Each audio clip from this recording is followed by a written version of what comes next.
Hello and welcome to the Cool Grandpa Podcast. This is your host Greg Payne coming at you from Studio 12. This podcast is about being the best possible grandpa you can be, focusing on what it is to be a grandpa and how we can all share that experience together for our grandchildren. Once there was a little boy named James, whose mom told him he could be anything that he wanted to be. A policeman, a doctor, a lawyer, even President of the United States. James has exceeded all expectations and has become a music teacher. Today's conversation is with James Devine.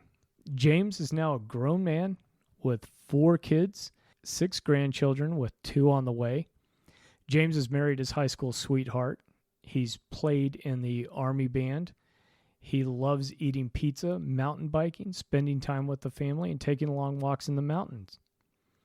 James teaches middle school music at a Title I school in Colorado, but still finds time to speak, write, and podcast.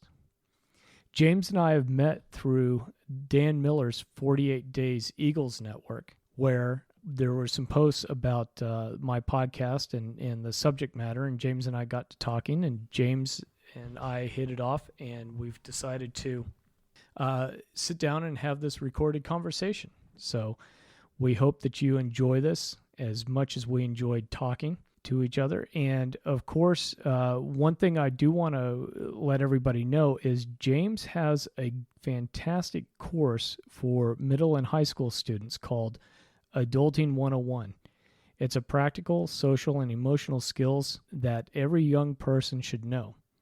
Those lessons include subjects like how to write a thank you note, how to apologize, how to make a telephone call, and a whole lot more. A number of these items are just short little videos and how-to conversations that James includes in his Udemy course that is normally around, I think, a $40 course that he's offering for about half off.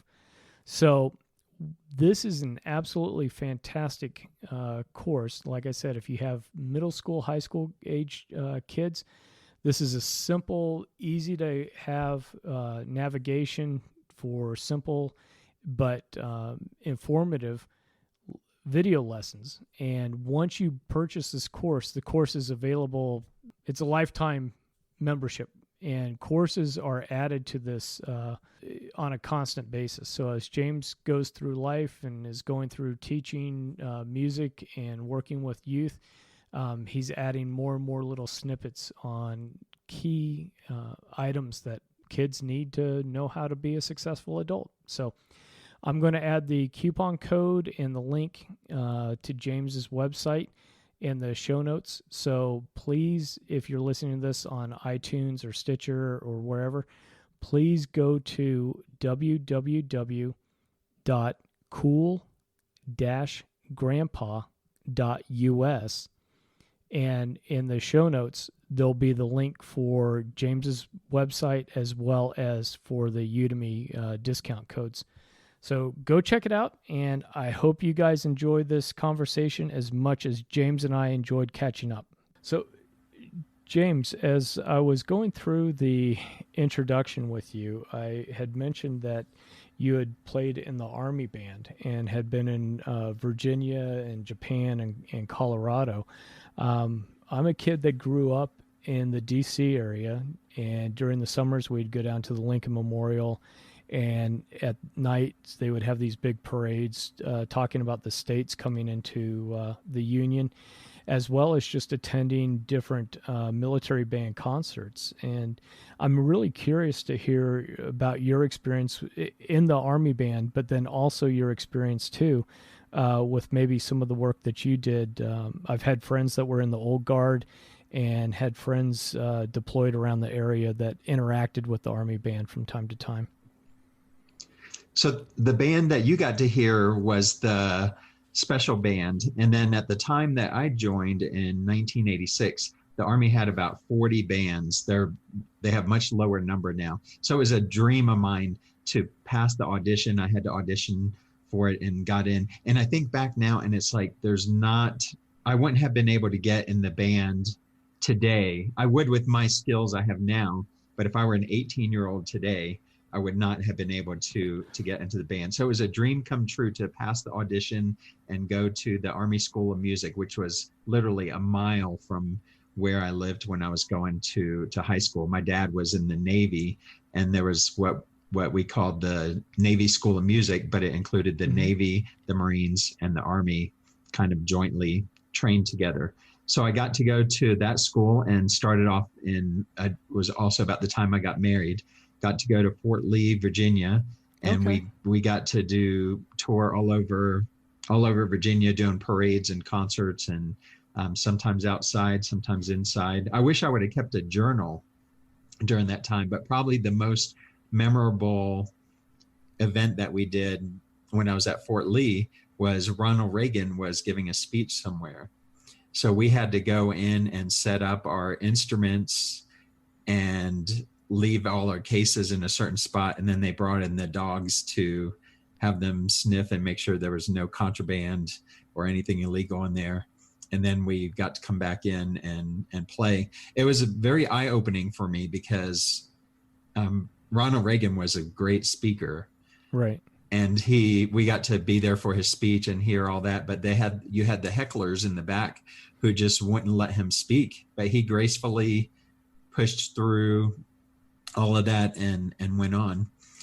We had the chance to go from there to Japan, and for 3 years we lived and toured in Japan. I got to see more of Japan than most Japanese people do. So you have all the way the southern end, the island of Okinawa, and that's kind of a tropical island. And then the northern part, you have Misawa, and that's kind of like Minnesota. So we did a festival there every year. It was called the Sapporo Ice Festival. And we were playing literally on these stages made of ice.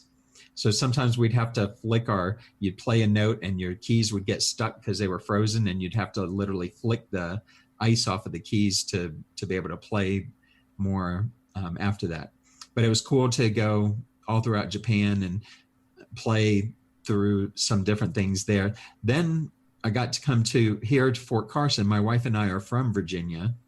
We came to Fort Carson, Colorado, and we thought this was the closest we could get to Virginia from Japan. And we thought, I'm going to do my 3 years here, and then we're going to move back to Virginia. It's time for me to do something different. And here we are 28 years later. I did my 3 years here, and we got out and stayed here. And we just love Colorado. Oh, that's awesome. I was going to ask you too, what part of Virginia? I grew up in Northern Virginia in Fairfax County, and just outside of DC in the Beltway. So we were from Virginia Beach, Virginia. My wife and I were high school sweethearts, and we met as part of the band. I was in the marching band, and she was in the color guard, twirling the flags. So we met on a band trip and got to know each other, and 33 years later, we're still married. And yeah, that was one of the things that was interesting with the introduction is married the high school sweetheart. And so I'm glad you shared that with me, because I was a little curious about how exactly the interaction and how you guys have met in high school. And it's so wonderful that music has carried on and what that impact was all through your life, because you never know when kids start into music programs just what that impact is. And I mean, in this case, it's relationship and career and things like that. But so many kids can be led down into the sciences and the arts and humanities, and music is such a big impact that I love to see kids involved in it in school. I shared my story of meeting my wife and us getting married with some of the parents when I used to teach high school. And I thought they'd think it was cool and exciting, but most of them kind of gave me a funny look, like, I'm not sure if I like this story. Right. You don't need to be encouraging the kids. Yeah. Right. Oh, that's funny. Now, one of the things that is cool and that we talked about earlier is, I mean, you've got 6 grandkids with 2 on the way. The grandchildren are remote. I believe a couple of them are in Germany, and the rest of them are in the D.C., Virginia area. Right. And being a remote grandfather, and the kids are still young. So I believe we were talking about 6 years old, 4 and 2. So it's not, you don't have teenagers, but younger kids. And so I'm curious to know how you maximize your time and maximize that grandpa interaction. So as you visit them each year, how do those bonds continue to grow and develop? Well, first I want to say that we're very fortunate because my daughter and my daughter-in-law both are very good about keeping in touch, showing the kids pictures, talking about them, about us, I should say, reaching out to us on special occasions, having the kids draw pictures for us that we have all over our refrigerator. So that's been kind of cool. And of course, there's the technology. So FaceTime is probably our favorite one that we use, and we try to talk to them pretty regularly. We see the ones in the DC area a little bit more often. I've been a big goal setter for the last 15 or 20 years. I write down my goals, and one that is always on my goal sheet is that we want to fly out and spend a weekend with them every 3 or 4 months. So we saw them we were going to go see them in June sometime, I think. And then, COVID changed a lot of those plans. But right now we're going Labor Day weekend. We're going to fly out. And when we go, we're there for them and spending time with them. But I think some of the fun things we do sometimes a little video that we'll send, like when one of them has a birthday. Of course, we try to talk to them live, but for my daughter-in-law, for example, following around 5 kids, she often can't get to the phone. Right. So we'll send a video, and sometimes we'll hear back that whoever's birthday it was just wanted to keep seeing that video over and over again. So in a way, that's a plus over speaking live. One year I had a lot of time on my hands, and one of my granddaughters had a birthday, and I actually wrote a song for her. I couldn't sing it to you again now, even if I tried, but I wrote a song and sang it for her, and my daughter-in-law said that she wanted to hear that over and over again. Oh, that's fantastic. One of the great things about, I think, the age that we live in is with the technology, the ability to do the videos, to do the FaceTime, and so much that the younger grandchildren can make sure that they're seeing our faces, they're seeing our expressions, they're hearing our voices.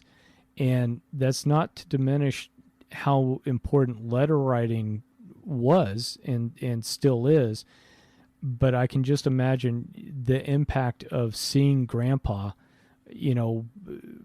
producing a video for me when I'm 10 years old, has such a different level and a different impact as compared to a letter, which has its own message and impact and something that you can keep. It's just an interesting comparison with being able to have the facial recognition. So when you do come and visit with little kids, it's not a reintroduction almost every time. Does that make sense? Yeah. And one of the things I've noticed, so when they're about 4 years old and younger, there's kind of a warming up period, and you just have to get used to, they're not going to jump on you and give you a hug right away. You see the spark of recognition in their face, but the older ones, the 8 and 6-year-old, for example, then they kind of know. And then something I would have never really examined this when I was a dad. I mean, I'm still a dad, but when my kids were younger, there was one time we went to see the grandkids, and one of our granddaughters, she just didn't seem to be very interested in talking to us and greeting us. And at first I was a little bit hurt, but I had to really look beyond that, because what was happening, she was expressing her love by drawing a picture for us. So all her energy was focused on that piece of paper, and it looked like she was not paying attention to us, but she was just expressing her love in a different way. And I mean, I treasure that piece of paper I have it in my important box of when I'm in my 80s, I'm going to go through all those pages, all those papers. Oh, that's awesome. That's fantastic. Now, how do you think your role as a teacher impacts how you talk about children with your children, with your daughter-in-laws and your sons, and because you're coming at things a little bit differently. You've had that teaching background, not just with music, but there's a lot of educational theory that you've gone through, and you're working with kids day in and day out as that music teacher. So how does that, or have you noticed that it impacts how you discuss children with your kids? So I've noticed two main things probably coming out of things being a teacher. The first one is that when I talk to parents, even my parents of the students I teach, or my own kids who are now parents, a lot of times they'll see something in their children and they think, and this has even happened with my wife when my kids were younger, and they think, this is not, this is strange that I have to deal with this. And it's like, no, about half the kids at this age are doing this or experimenting with this or answer in this way. So it's not anything. It doesn't mean that sometimes if it's something where they're misbehaving, it doesn't mean you accept it, but to realize that, hey, my kid is pretty normal, that makes things a little bit easier at times. The second thing is, as a teacher, I think we tend to look at everything as a learning experience. And so we look for the little lessons in nature and in things around the house, and that sort of thing. So I think that kind of informs my interactions even with my grandkids. Well, that's fantastic, because I know one of the things that can be really frustrating as a parent and can be thinking that your kid is acting out or doing something that no other child ever does, and getting a little bit of that reassurance and that hey, it's normal for them to go do X, or it's normal to behave like this, or they're not the only ones going through this development cycle. Right. It adds a little bit of peace of mind, I think, to the adults as they're going through it, and also brings a smile to the grandparents' face when it's like, you used to do the exact same thing. There's one of my granddaughters that I can see her give the same expression that her dad, my son, gave when he was like about the same age. And it's like, I remember. That brings back, I think I was annoyed when he did it, and I'm amused with my granddaughter. Yep. Yeah, that's fantastic. Now, one of the things I wanted to ask you too was, when you're out in Virginia, or I think it was over in Germany, visiting the grandchildren, do you have special activities that you do with the kids so that when they know that grandpa's coming to town, that means, and it could be as simple as, we always go for an ice cream, or is there a little bit of a signature activity that you do with the kids? I was almost about to answer that, no, we don't, but actually we do. So one of the things we love to do, and I don't remember how this tradition started, but we actually all go to Chick-fil-A. And one of the reasons is there's a play structure at the one near their house. So we just go to Chick-fil-A, the adults can talk some, we talk with the kids some, and then they can go play for a little bit, and we can just kind of sit there for as long as we want to till they get tired, and we don't have to worry too much about them. So that's been a tradition we've done almost every single time. But I think for the most part, we just try to fit in with their life. We've gone to soccer games when we've been out there. One of the things I love doing, and this is the cool thing about being a young grandfather. I'm 53, so when I first became a grandfather, I was 45, and we're still able to get down on the floor and play with them. I mean, I have friends who they had their first grandbaby when they were like 68, it's a little bit hard for them to get down on the floor. So sometimes we just go and we're watching them play, and they have the ones that live in the DC area, they have a trampoline now. And so I'll just go and kind of lay down on the trampoline, and they're jumping over and around me, and I'm too tired to really jump with them, but I'll get bounced up and down from their jumping. Oh yeah, yeah. Well, and one thing too that was always interesting, and you may be a little bit in the same circumstance that I was, just in terms of age. I just turned 50, and I've got a 2-year-old grandson. And even before that, when I had my children from my wife brought children into the relationship from a previous marriage. So I was 25 with a 5-year-old, and I was able to coach little league and do things where I could be catcher. I could do some things where some of the older dads couldn't. And as a younger grandpa, there's some horseplay and there's some other things that I can engage in that I know some of the older grandfathers can't. And that's, to me, I think it's one of the hidden blessings that I've got with having some grandchildren at my age, even though I think I'm a little too young to be a grandpa, just between us. But it's great because by the time he starts to get 6, 7, 8 years old, starts to do Cub Scouts and T-ball and those activities, we're going to still be active enough to be a part of that for them. And so I just, is something that, your experience popped into my mind is just how great it is to be able to do that.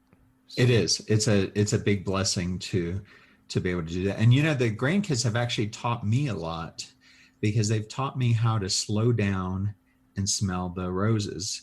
I'll give this as an example. Between when I was a father, one of the traditions that I had was when I got home, and if the weather was nice, we had a little neighborhood park a half block from our house. So I would take the kids and swing them while dinner was finished being made. But I would rush them to get to the park. It's like, we got to get to the park. We got to get to the park. That's what our goal is. And if they wanted to stop and look at the ants on the way there, I was always rushing them to move on. And one of the things that grandkids have taught me is, if they find something, if we're on the way to the park and for some reason we never make it there because all of a sudden they're interested in something else that's going on, then that's fine. And we're slowing down, we're enjoying ourselves and enjoying time together. And in fact, they're one of the reasons why they're stopping is because they probably enjoy that more than the park or the other alternative. Yeah, it's interesting as we're getting older and moving into this grandfather role that it's almost more the experience versus the task isn't the right word, but the goal, right? So if the goal was, we're going to go to the park, we're going to have fun, and then we're going to come home, that seemed to be on the forefront of the mind, versus now where, hey, we're going to go to the park, and if we get to the park, that's great. But you know what? It's the experience of going to the park, and if we find something new that preoccupies us, that's awesome too. Yeah. Yeah. It's made me be a better teacher too, because I've realized it's a journey that we're on, and it's helped me to have a better sense of humor with it. Right now I teach middle school. So they can be very interesting to teach, but a lot of it, I realize it's not, I've been able to see the difference between disrespectful behavior and just immature behavior. And before, when I first started teaching, it was all kind of lumped together. The disrespectful behavior or willful disobedience, that needs to be punished. But 90% of the time with middle schoolers, and even with little kids, 90% of the time it's just that they didn't know better.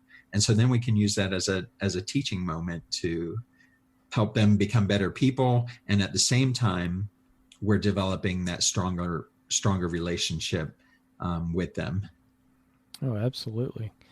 So, well, and that's one thing too that I wanted to talk to you about was, and we'll get into it in a little bit later, but as we met through Dan Miller's 48 Days community, and I know that you have done some courses, you've authored multiple books, you've got a speaking career that's going on as well. And I wanted to ask you how you think some of that study and some of the activities that you're doing have influenced you as a grandfather even, and maybe even as a teacher as well, because we're certainly into a lot of different disciplines as we're on these different 48 days journeys. So wanted to see how that's impacted you. I think when the older that I've gotten, the bigger of a time horizon that I'm looking at. So I'm realizing now in my 50s, I know I still feel young, I feel great, but I realize that my time is short.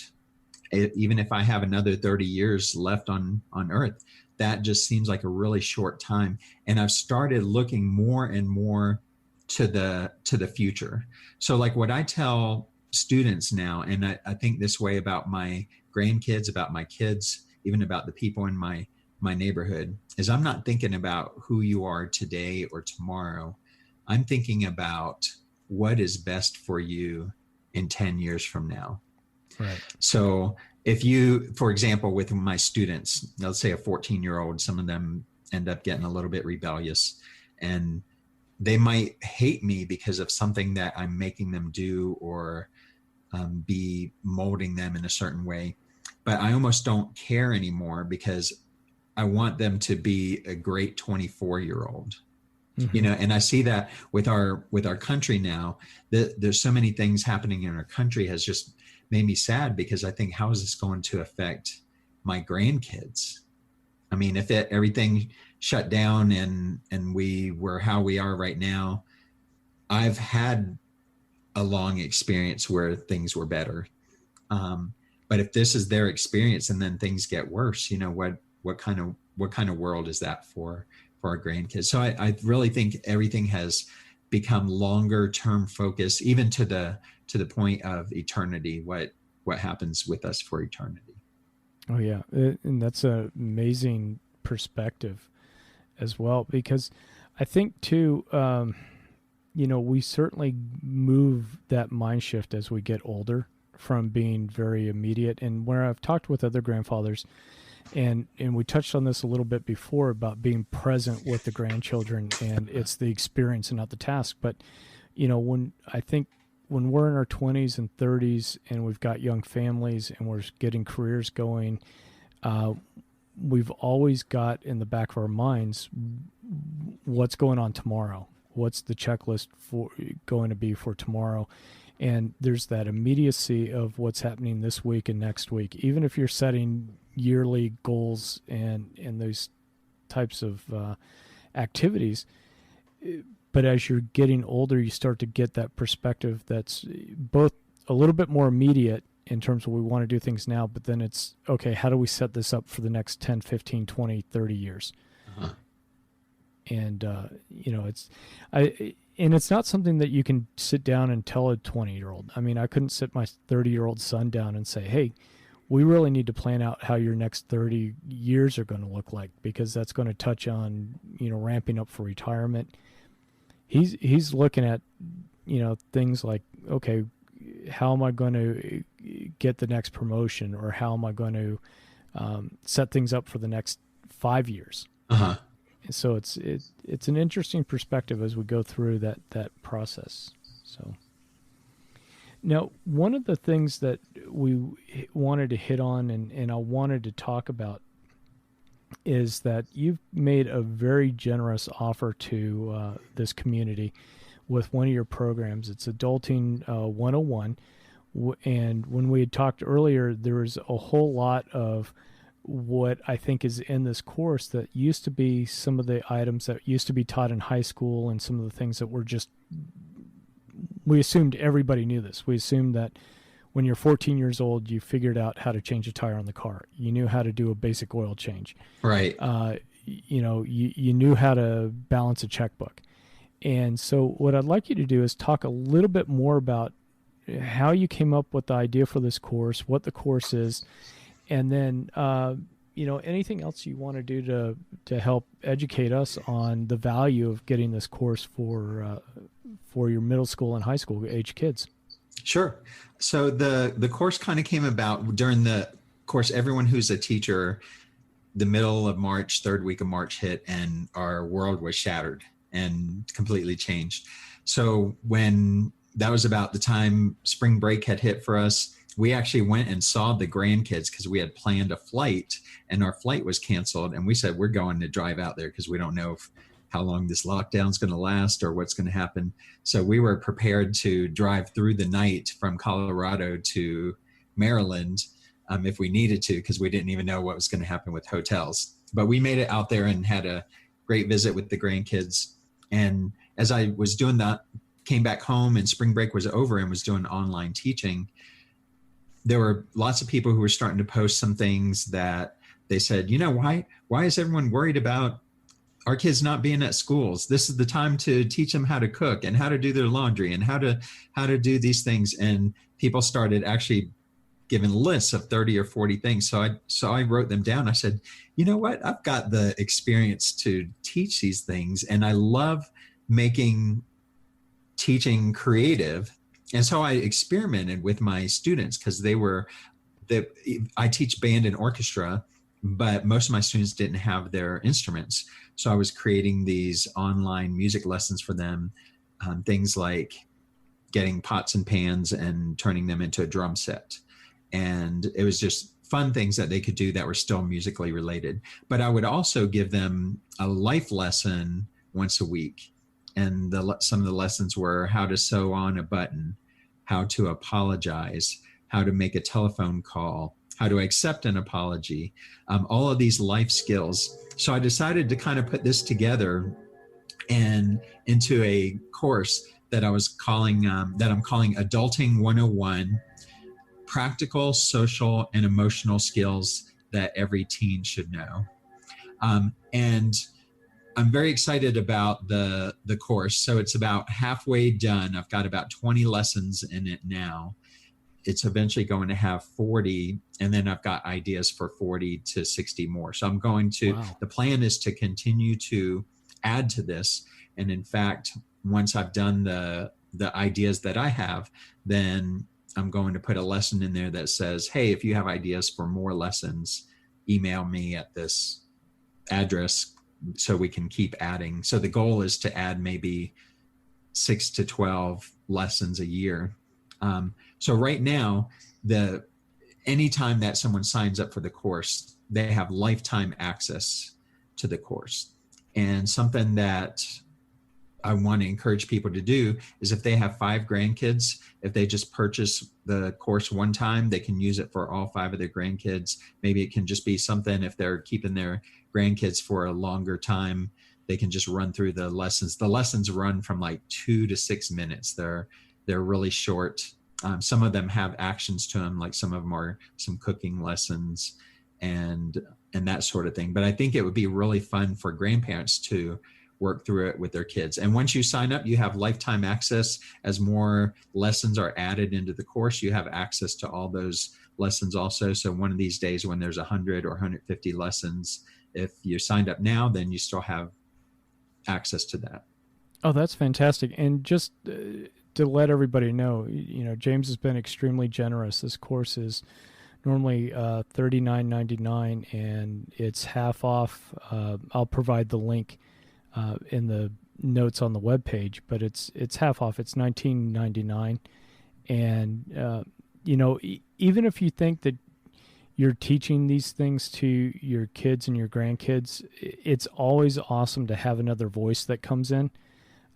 So many times I find, at least with my children, that if I say one thing, they may ignore it, but if they hear it from somebody else, somehow that sinks in magically, and so sometimes, just having that voice, but then also like James is saying, there's so many little tips and tricks and things that we assume that everybody knows as they're growing up. But a lot of times these little life lessons and skill sets are not being taught in school anymore, and sometimes they slip through the cracks even as the kids are growing up. So it's important that they know some of these items, like just how to do an emergency button repair and how to balance a checkbook and how to fix a flat.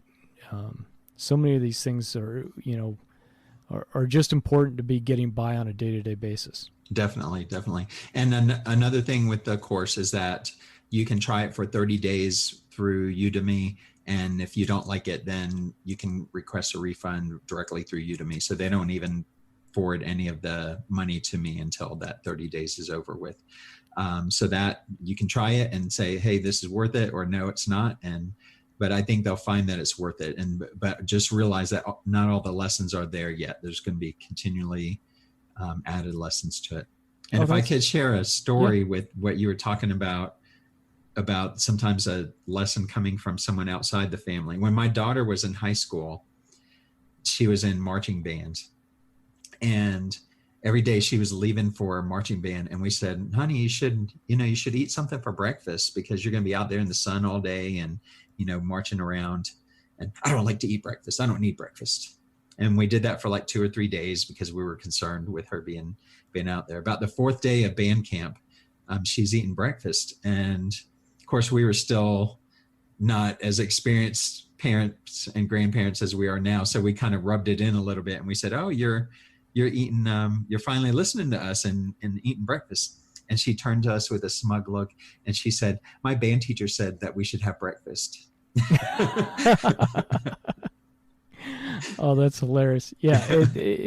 I can't tell you. Well, and okay, so here's a little dirty secret sometimes that even that happens with me as a big kid, that my wife may say something to me about it needs to be this way, or here's how something works. Maybe I don't hear it, or it doesn't sink in, and then a friend of hers or a friend of ours says the exact same thing, and it's like, oh yeah, that's a good idea, I'll do it that way. And that's typically when I get a look. If I'm far enough away, I get a look. If I'm close, I might get a little slap on the back of the head. But I'm sure I've been guilty of the same thing myself. Yeah. Now, before we start to get into the last little bit of the interview, what I'd love to hear is just how you started down the path of the 48 Days community, and how you decided from being a music teacher to wanting to go into to write books, create programs, and get into speaking, and just how that journey happened. Because I definitely think that the stereotype of grandpa is thinking that it's just sit back and relax is not happening. Too many of us are out there trying to do stuff and do new things and seek new adventures. So if you would share that with us, that'd be awesome. So I think it probably stems from that same thing we were talking about, where I'm looking ahead a lot more now. So in 5 years, I can retire from teaching and earn half my pay. But I've always looked at retirement as not the cessation of work, which actually, there's no word in the ancient Hebrew for retirement, but I do believe that sometimes it means a shift in what we do. So Billy Graham, for example, he was obviously not doing 50,000, 100,000 person crusades in his 90s, but the best book he wrote, he was about 94 when he wrote it, a couple of years before he passed away. And I just thought it was his most excellent work. But he was in a different phase of life. So I'm kind of looking at this as my 2 to 5 year transition. I would like it to happen sooner. I would love it to happen this fall, but it would be more on the miraculous side for that to happen then. But I'd like to continue to be able to share my story, which I do with my students regularly. But I want to be able to share my journey I have a pretty hard story of an abusive dad. I was molested as a kid and then was raised by a single mom, and we were on welfare for a while. So I had a journey through that, a forgiveness journey, to leave that behind and become a successful person. That would be a whole podcast on its own. So I share this story, and I want to share it more with middle and high school kids, because I want them to realize that no matter what is going on in their lives right now, and some of them have some really stinky lives, that they can be successful, that they can become a father, that they can become a teacher, they can become a banker, and they can complete their education. And then the second thing, the selfish part of that, wanting to move into being self-employed and travel like that, I like the thought of having a lot more flexibility in my schedule, so that if we want to go and be with the grandkids for 2 weeks, that I can still work from while visiting them. That we kind of made it into a joke. My son at the time was working for a congressman when we went there in March, and they went to working from home. And when I was there is when I found out that our school year was going to be the rest of the year from home. And so I was joking with him, and he has a little office that he had set up at his house. I said, I can just bring my computer and we'll both work from home here, and we'll live with you guys for the rest of the school year. So that looking at that freedom of being able to do that is probably the selfish side of that self-employment, but just being able to continue to have an impact on young people. Sure. That's awesome.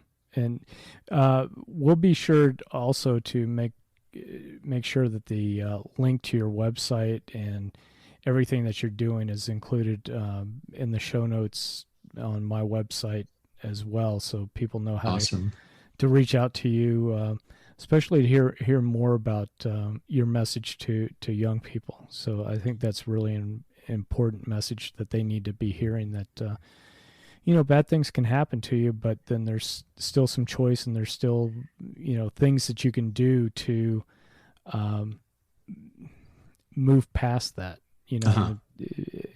So I just think that's incredibly awesome and incredibly powerful what you're doing, and I appreciate you doing that.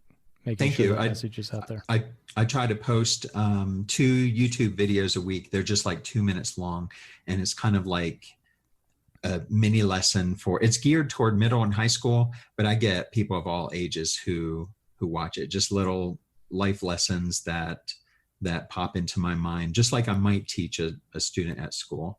So if someone's interested in that, they can go to the website and find that YouTube channel for those videos. Would they just do a YouTube search on your name, and would that bring your channel up?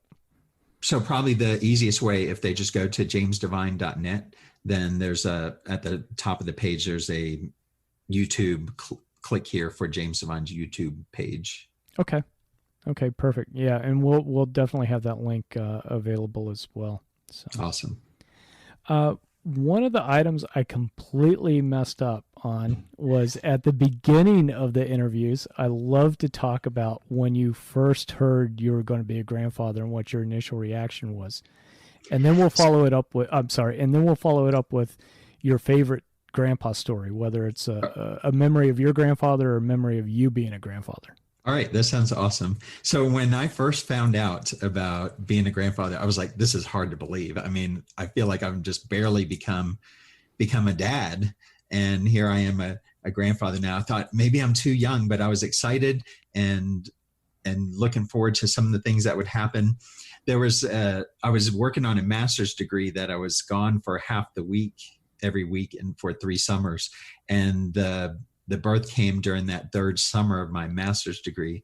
And it looked like it was happening during the half of the week that I was gone. So I was sad that I wasn't actually there. Not like that I could have been in the room or anything. But then I just remember staring at this little baby girl, and it brought back memories of my own daughter, who had been born about 22 years before then. So there was a lot of excitement and anticipation.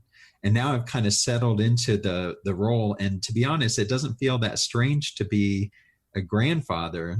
But I've thought about, like, for my father-in-law and mother-in-law, for them to have their kids be grandparents. And then we're blessed with my wife's grandparents are still alive. Oh, wow. So when they think that their kids are great grandparents, that must be really odd to think that. Wow. So there are great grandparents still around for the grandkids. Yes, we had one time where we got to have lunch together, and we got a 5-generation picture. It was awesome. That is so special. That's fantastic. So now, what is one of your favorite memories of either one of your grandfathers or of you being a grandfather that you have? Well, I'm going to kind of put it into 2 different parts, if that's okay, because I Sure. have my grandfather is here with me, so I'm just going to let him speak a little bit, if that's okay. Oh, that's awesome. Ciao. This is a Papa Jimmy. I'm a 93 years old. I'm Italian, and I love my grandson James. We call him Jimmy too, so he's like a my name. But I just wanted to say ciao. So ciao, everybody. And now I put a Jimmy back on. Ciao. I didn't have the good fortune of meeting my grandparents. They all died when I was young. My grandfather died when I was about 2 years old. But my mom tells me some great stories about him. And she says that he was very tall. He was from Italy. My mom's from Italy. So he was Italian. That was just my fake grandfather that you heard. She said that he walked fast, and she always was struggling to keep up with him and hold his hand. And they were very poor when she was growing up. But she said one of her favorite memories, and I'm looking forward to meeting him in heaven someday. She said that he always would tell her Bible stories, and she said that he really made them come alive to her. So when she talks about her dad, I can see her eyes, even she's 76 now, and I can see her eyes still light up when she talks about her dad. Oh, wow. The story that the man who kind of filled the grandfather role for me in some ways was a man that we knew from church, and his name was John Evans, and he was the age of what my grandfather would have been. He co-pastored at my wife and my wedding because he and his wife had such a huge impact on me. My favorite story that he shared with me is he fought in the Korean War, and he said they were guarding some dining facility, and their orders were to shoot on sight. If anybody approaches in the night, you shoot them on sight. And they had their garbage dump for their dining facility. And he said that the local people were so poor, they were coming to gather food from the dump, and that none of the people who were on guard duty ever took that order seriously of shoot to kill. And so it just made me realize the compassion that he had for people. It was evident on a daily basis when I got to know him. And even as a young man, when he was in Korea fighting the war, that was something really important to him too. Oh, wow. Wow. Just as we're wrapping up, is one of the things that has been so amazing about this podcast and talking to people is the impact that grandfathers have, because I've talked with people like ourselves in our 50s. I've talked with people that are much older, and the memories that they still have of lessons learned from grandfathers or experience from grandfathers is one of the things that gets remembered through a person's life. So grandfathers do have that big impact, and I really appreciate you sharing that story with us. That was fantastic. Thanks. So James, I'm going to wrap this up, and I really do appreciate you taking the time to talk with me, share your experiences and your insights. It's been fantastic getting to know you and hearing about your journey of being a grandfather and the impact that your family's had on you. And so just really appreciate that. And if you hang on, I'll say goodbye properly after we wrap this up. Thank you for having me.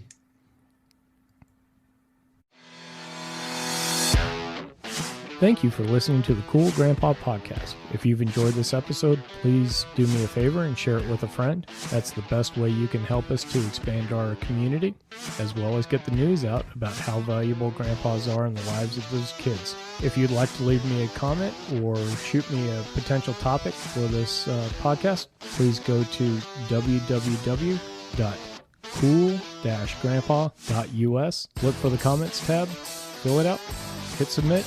It's as easy as that. Until next time, remember to stay cool.